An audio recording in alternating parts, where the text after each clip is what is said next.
The Friday night buzz at Cube's bistro in Chicago's South Loop drowned out quieter struggles. Ice Cube, hoodie shadowing his face, sat nursing a glass of water at table 7. He'd built this place to honor his mother's soul food legacy. Tonight, it simmered with unease. Angela, a server with weary eyes, refilled his water. Her hands trembled, a streak of mascara smudged on her cheek. "You okay?" Ice Cube asked, leaning in. "Fine, sir. Just allergies." Her laugh faltered. Michael, the white general manager, swept in like a tempest. "Everything to your liking, Mr. Voss?" The fake surname dripped with mockery. Ice Cube nodded, but Michael's gaze lingered on Angela. Cover section 3. Angela. Now.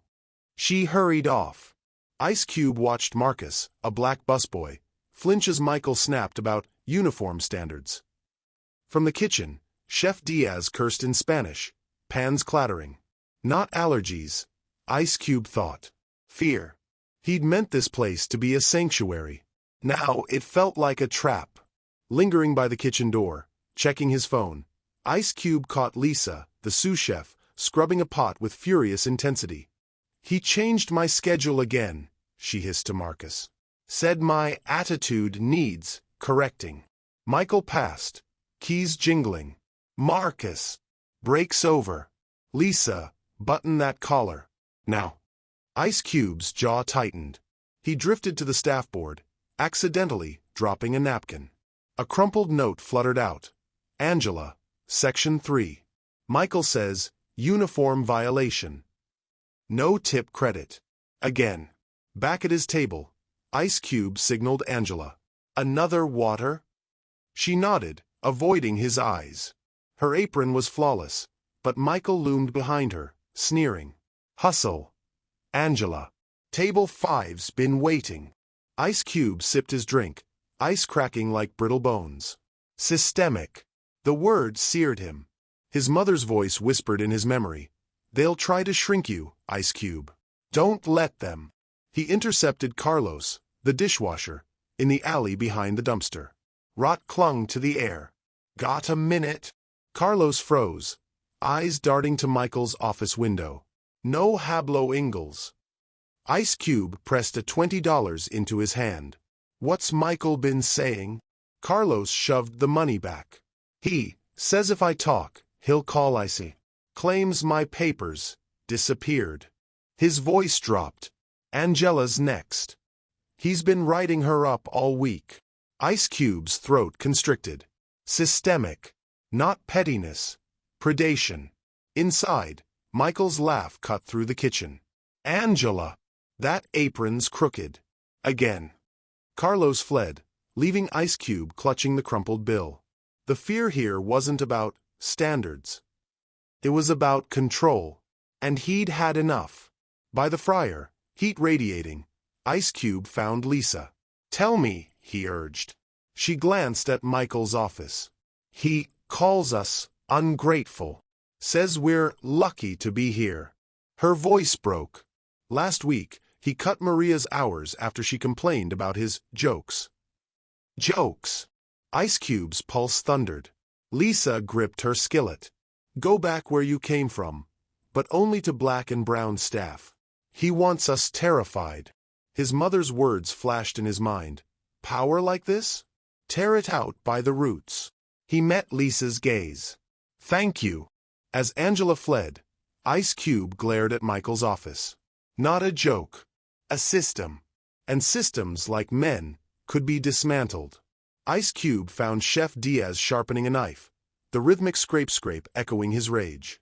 "You're not here for the shrimp étouffée," Diaz said, eyes locked on the blade. "Michael," Ice Cube replied. "Tell me." Diaz paused. "He reassigned my son from prep to dish duty. Said he needed to learn respect." His knuckles whitened. "Then he served my abuela's recipe last week. Called it ghetto." Ice Cube's chest tightened. "Does Angela know?" Diaz snorted. "She's his favorite target." Docking her tips, shifting her shifts. A crash erupted. Michael's voice boomed. "Diaz! Stop coddling the help." The chef slammed the knife down. He's poison. But you already know that. Ice Cube met his gaze. Help me end it. Ice Cube pulled Carlos into the alley shadows, the stench of bleach and rot clinging to the air. Tell me everything, he urged. Please. Carlos trembled. He calls us welfare kings when we ask for breaks. Last month, he wrote up Angela for serving while black. Ice Cube's breath hitched. He threatened to report my sister to ICE if I talked. Said he'd make her disappear. Carlos's voice shattered. Angela's his favorite. He docks her tips, changes her shifts, says she's lucky to scrub toilets. Another crash from the kitchen. Michael laughing, barking orders. Carlos gripped Ice Cube's sleeve. He's worse when you're gone. Says black staff don't deserve to work in a classy place. Calls us thieves. Ice Cube's vision blurred. He pictured his mother, scrubbing floors at 16, hands raw but spirit unbroken.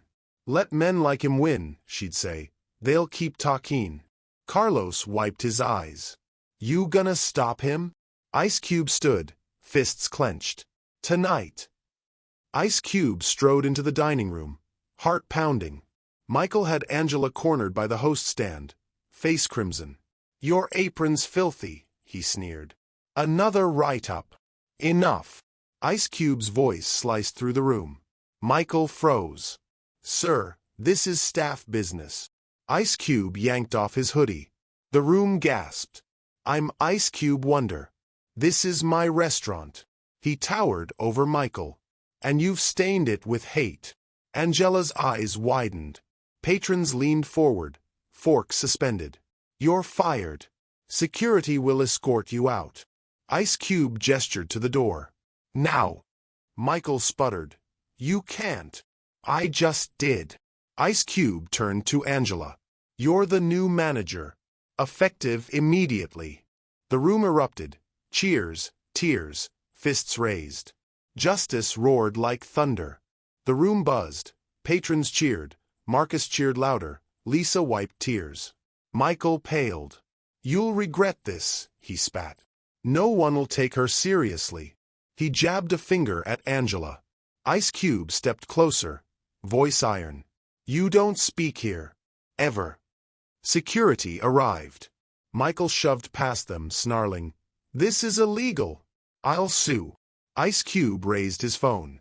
My lawyers will send your harassment files to the EEOC by sunrise. What? Now. The staff held their breath as Michael was escorted out. Chef Diaz banged a pot in triumph. Ice Cube turned to Angela, softening. You're safe. He's gone.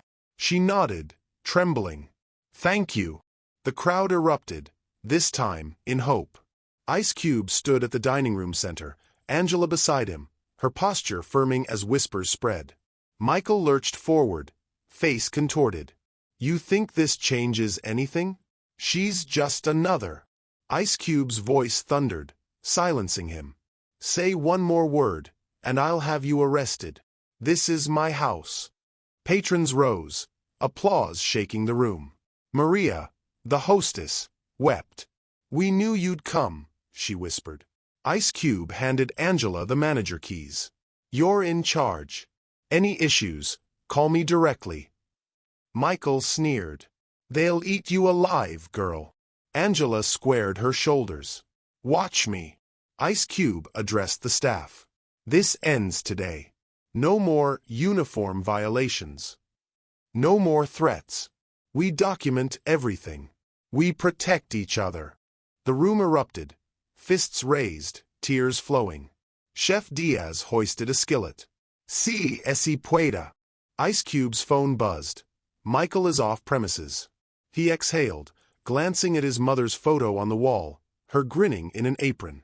We fixed it, Mom. The kitchen clattered anew, the air lighter.